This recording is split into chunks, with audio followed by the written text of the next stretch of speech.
मैं साल 2147 में पैदा हुआ था। उस समय जब समय यात्रा कोई सपना नहीं रही थी, बल्कि एक नियंत्रित सुविधा बन चुकी थी। बिल्कुल बिजली की तरह, पानी की तरह। आपको फॉर्म भरने पड़ते थे, मंजूरी का इंतजार करना पड़ता था और ऐसे कागजों पर हस्ताक्षर करने पड़ते थे जिनमें चेतावनी लिखी होती थी कि इतिहास की किसी अहम चीज को छूना मना है। मैंने फिर भी साइन कर दिया। मेरा पद था टेम्परल आर्काइविस्ट। आसान शब्दों में कहूं तो मेरा काम अतीत में जाकर उन पलों को दर्ज करना था जो इतिहास की किताबों में कभी जगह नहीं पाते। आम दिन, छोटी बातचीत, वो छोटी बातें जो युद्धों, क्रांतियों और बड़े भाषणों के बीच खो जाती हैं। ज्यादातर लोग भव्य घटनाएं देखने जाते थे।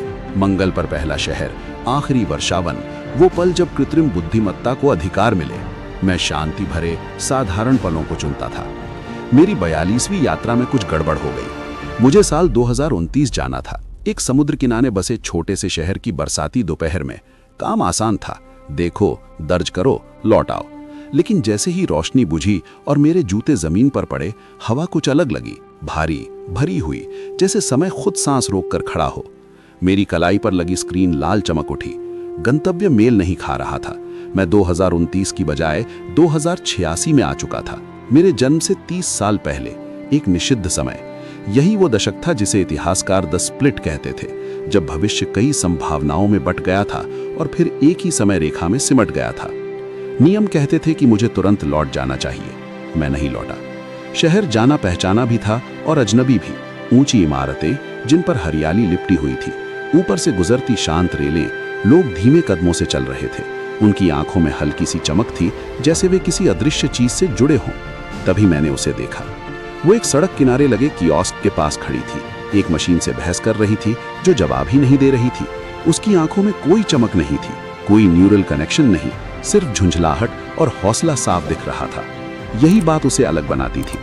समय यात्रियों के लिए जिज्ञासा खतरनाक होती है। फिर भी मैं उसके पास चला गया। ये खराब है, उसने बिना मेरी तरफ देखे कहा। फिर से मैंने कहा, मशीनें खराब नहीं होती, वो बस सुनना बंद कर देती हैं। वो हंस पड़ी, एक सच्ची हंसी, बिना किसी फिल्टर के। उसका नाम मीरा था। वो एक सिस्टम ड्रॉप आउट थी, उन गिने चुने लोगों में जो वैश्विक नेटवर्क से जानबूझकर अलग हो गए थे जब उसका हिस्सा बनना अनिवार्य हो गया था। उसे लगता था कि सिस्टम कुछ छुपा रहा है, डेटा नहीं, फैसले। मुझे वहां से चले जाना चाहिए था, लेकिन मैं 3 दिन उसके साथ रहा। उसने मुझे भूमिगत कमरे दिखाए जहां लोग बिना निगरानी के मिलते थे। दीवारों पर हाथ से लिखे नोट्स, स्याही से बने खाके, क्योंकि कागज को ट्रैक नहीं किया जा सकता था। वे कुछ योजना बना रहे थे, कोई विद्रोह नहीं, बल्कि एक इनकार। चौथे दिन आसमान बदल गया। मैं संकेत पहचान गया। समय स्थिर हो रहा था। इतिहास अपने अंतिम रूप में ढलने वाला था। वो घटना जो द स्प्लिट को खत्म कर देती।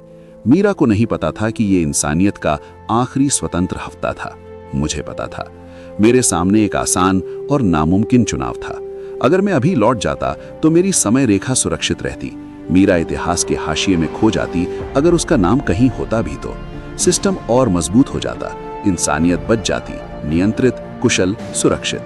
लेकिन अगर मैं रुकता, अगर मैं उन्हें चेतावनी देता, अगर मैं एक भी फैसला बदल देता, तो वो भविष्य शायद कभी अस्तित्व में नहीं आता जिसे मैं जानता था। मीरा ने मेरी चुप्पी देख ली। तुम यहाँ के नहीं हो, उसने धीरे से कहा। मैंने इनकार नहीं किया। मैंने उसे सब कुछ बता दिया, अपने समय के बारे में, आर्काइविस्ट्स के बारे में, साफ शहरों और शांत दिमागों के बारे में, उस दुनिया के बारे में जहां लोग ज्यादा जीते थे लेकिन कम सपने देखते थे, जहां कोई मशीन से बहस नहीं करता था क्योंकि मशीन हमेशा सही होती थी। वो बिना टोके सुनती रही। जब मैं चुप हुआ तो उसने सिर्फ एक सवाल पूछा, क्या हम खुश हैं?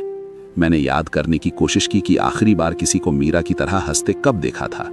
मैं नहीं जानता, मैंने कहा। उस रात मैंने अपना वापसी संकेत बंद कर दिया।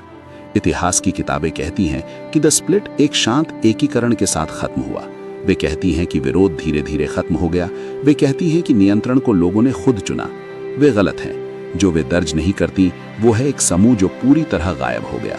न नाम, न डेटा, किसी भी अभिलेख में कोई निशान नहीं। वही हम थे।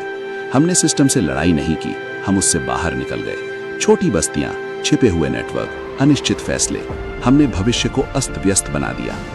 मुझे नहीं पता कि अब साल 2147 कैसा दिखता है। मैंने कभी वापस जाकर देखने की कोशिश नहीं की, लेकिन कभी कभी जब मैं बिना किसी फिल्टर के तारों को देखता हूँ तो मीरा किसी छोटी सी बात पर हंस पड़ती है और तब मुझे लगता है कि शायद ये समय रेखा दर्ज ना करना ही सही था।